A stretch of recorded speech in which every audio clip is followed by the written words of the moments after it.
Hey guys, तो miss Marvel और नीमोर दोनों को ही ऑफिशियली एमसीयू में म्यूटेंट अनाउंस कर दिया गया है और इसका मतलब है कि आने वाले फेज 5 और फेज 6 मूवीज में हमें धीरे धीरे और भी म्यूटेंट्स देखने मिलेंगे जो कि इवेंचुअली एक एक्समैन मूवी में कल्मिनेट होंगे। तो अगला म्यूटेंट हमें कहां देखने मिल सकता है, इस वीडियो में हम इसी के बारे में डिस्कस करेंगे। शुरू करने से पहले अगर आप इस चैनल पर नए हो तो सब्सक्राइब जरूर कर लेना सो दैट आपको हमारे लेटेस्ट वीडियोस की अपडेट्स रेगुलरली मिल सके। So without wasting any further time, let's get started.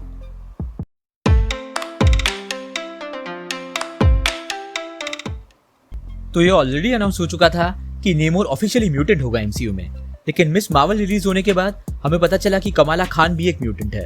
अगर हम देखें तो MCU Doctor Strange in the Multiverse of Madness ही लगातार म्यूटेंट्स को टीज कर रहा है और इसकी शुरुआत ही उन्होंने पैट्रिक स्टुअर्ट के प्रोफेसर एक्स से की। और ये एक इंडिकेशन भी है कि आने वाले किसी भी एमसीयू आउटिंग में हम एक एक करके कई सारे म्यूटेंट्स को देख सकते हैं। अगर हम फेज 4 की ही बात करें तो अगला म्यूटेंट हमें ब्लैक पैंथर वकांडा फॉरएवर में ही देखने मिल सकता है। और मैं नेमोर की बात नहीं कर रहा, ओरोरो मनरो एके स्टॉर्म का एक ब्रीफ अपीयरेंस हमें देखने मिल सकता है इस मूवी में। स्टॉर्म भी अफ्रीकन सब कॉन्टिनेंट से बिलोंग करती है और कॉमिक्स में वकांडा से उसका बहुत गहरा कनेक्शन रहा है। स्टॉर्म और टचला की शादी हुई थी एक वक्त पर और वो वकांडा की क्वीन भी थी। अब एमसीयू तो फॉर श्योर उस डायरेक्शन में आगे नहीं जाएगा, लेकिन हम किसी तरह का फ्लैशबैक देख सकते हैं स्टॉर्म का, जब वो काफी यंग थी और हम उसे उसके पावर्स यूज करते हुए देख सकते हैं। इसके अलावा शी हल्क सीरीज में भी हम कुछ म्यूटेंट्स को देख सकते हैं। इस सीरीज में डीओडीसी एक मेजर प्लेयर होने वाला है। हम जानते हैं कि अबॉमिनेशन को वहां रखा गया है, लेकिन मिस मार्वल से हमें ये भी पता चला कि उनकी दिलचस्पी एनहांस लोगों में काफी ज्यादा है, जिसका मतलब है कि इस डीओडीसी की फैसिलिटी में और भी एनहांस इंडिविजुअल्स होंगे और उनमें से कुछ शायद जेनेटिकली एनहांस होंगे, बेसिकली म्यूटेंट्स होंगे वो लोग। ये देखना इंटरेस्टिंग होगा कि इस फैसिलिटी में कोई एक्समैन कैरेक्टर या फिर ब्रदरहुड से जिनका लीडर मैग्नीटो है उस टीम से कोई मौजूद होगा या नहीं, जैसे कि सेबरटूथ या टोड टोलांस्की। अब ये तो हुई फेज 4 की बात। अगर हम फेज 5 की बात करें तो Ant Man and the Wasp Quantumania में काफी कम चांसेस है किसी म्यूटेंट के दिखने के, considering maximum amount of movie quantum realm में बेस्ड होगी और मेजरली कैंग और मोडॉक पर फोकस करेगी। सीक्रेट इन्वेजन अगेन स्क्रल्स पे बेस्ड होने वाली है, जो कि फेज 1 से फेज 3 के कैरेक्टर्स पर ज्यादा फोकस करेगी। सो वहां भी कम चांसेस है किसी म्यूटेंट के दिखने के। Guardians of the Galaxy volume 3 एक कॉस्मिक मूवी है और ये मूवी स्पेसिफिकली गार्डियंस की स्टोरी लाइन को क्लोज करने पर फोकस करने वाली है, तो वहां म्यूटेंट्स के अपीयर होने का सवाल ही नहीं उठता। एको सीरीज अगेन काफी ग्राउंडेड होगी, तो वहां भी कम चांसेस है किसी म्यूटेंट के दिखने के। हालांकि कॉमिक्स में एक वक्त पर एको एके माया लोपेस का एनकाउंटर फीनिक्स फोर्स से हुआ था, वही फीनिक्स फोर्स जो जीन ग्रे को करप्ट कर देता है। बट ये storyline most probably X Men के इंट्रोडक्शन के बाद हमें देखने मिल सकती है एमसीयू में। लोकी सीजन 2 डेफिनेटली किसी म्यूटेंट को इंट्रोड्यूस कर सकता है, कंसीडरिंग हम फिर से उसे टाइम ट्रैवल करते हुए देखेंगे। लेकिन काफी चांसेस है कि मल्टीवर्स ओपन होने के बाद वो 616 यूनिवर्स के बदले दूसरे यूनिवर्सेस के टाइमलाइन में टाइम ट्रैवल करे। लेकिन इस शो में हम कुछ मेजर म्यूटेंट्स को देख सकते हैं, स्पेशली अगर हम टाइम ट्रैवल की बात करें तो 1960s में लोकी को यंग प्रोफेसर एक्स और मैग्नीटो दिख सकते हैं और प्रोबेबली उन्हें पैट्रिक स्टुअर्ट की तरह ही जेम्स मैकअवॉय और माइकल फैसबेंडर ही प्ले करेंगे।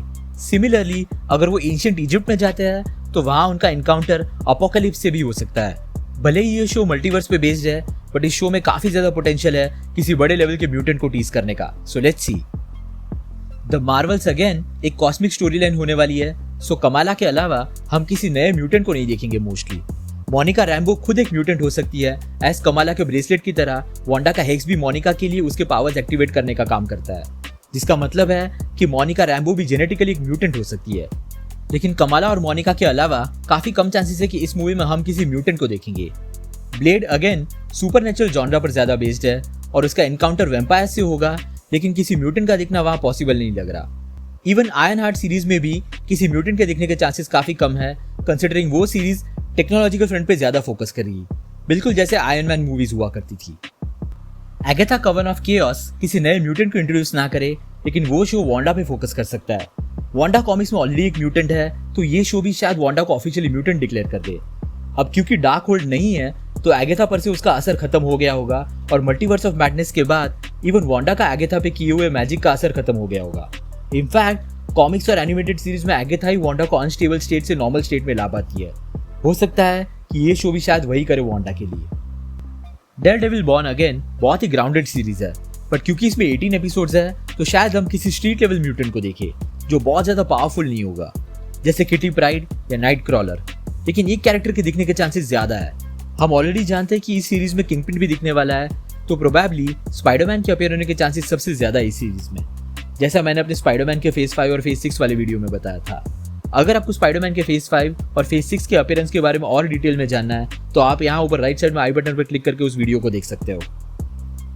Captain America new world order एक बहुत ही इंपॉर्टेंट मूवी साबित हो सकती है म्यूटेंट्स के लिए, क्योंकि उस मूवी में हमें शायद वुल्वरिन का टीज देखने मिल सकता है एमसीयू में।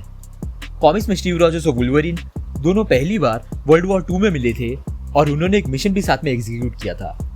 न्यू वर्ल्ड ऑर्डर भले ही सैम पर ज्यादा फोकस करेगा, लेकिन बकी भी होगा उसके साथ, और उस मूवी में शायद एक फ्लैशबैक सीन हमें देखने मिले वर्ल्ड वॉर 2 का, जिसमें बकी और स्टीव रॉजर्स का एनकाउंटर वुल्वरिन से हुआ होगा और उसी दौरान हमें वुल्वरिन की एक छोटी सी ग्लिम्स देखने मिल जाएगी। So let's see. फेज 5 की आखिरी मूवी थंडरबोल्ट्स होने वाली है, लेकिन ये मूवी एक तरह से एंटी एवेंजर्स मूवी होगी और ऑलरेडी उसमें कई सारे कैरेक्टर्स पहले से ही मौजूद है, तो इस मूवी में म्यूटेंट्स के दिखने के चांसेस काफी कम है, अनलेस कि इस मूवी का मेन विलन ही कोई म्यूटेंट निकले। और रही बात फेज 6 की, तो फैंटास्टिक 4 और 2 एवेंजर्स मूवीज के अलावा कई सारे टाइटल्स अनाउंस नहीं हुए अभी, लेकिन काफी चांसेस है कि D23 एक्सपो में इन बाकी सारे टाइटल्स को भी अनाउंस किया जाएगा और मोस्ट प्रोबेबली हमें यहाँ एक डेडिकेटेड मूवी म्यूटेंट्स पर फाइनली देखने मिले, जो शायद एक्समैन ही होगी और आगे चल के उनका भी मेजर रोल होगा Avengers secret war story line में। तो ये थी मेरी थियरी अगले म्यूटेंट को लेके एमसीयू में। आपके हिसाब से अगला म्यूटेंट हमें कब और कौन सी मूवी या सीरीज में देखने मिलेगा? अपनी थियरीज नीचे कमेंट सेक्शन में जरूर बताना। अगर आपको वीडियो पसंद आया हो तो उसे लाइक जरूर कर देना, और अगर आप इस चैनल पर नए हो तो सब्सक्राइब करना मत भूलना। हम रेगुलरली ऐसे वीडियोस पब्लिश करते हैं। हमारी रिसेंट वीडियोस को देखने के लिए यहाँ पे क्लिक करें।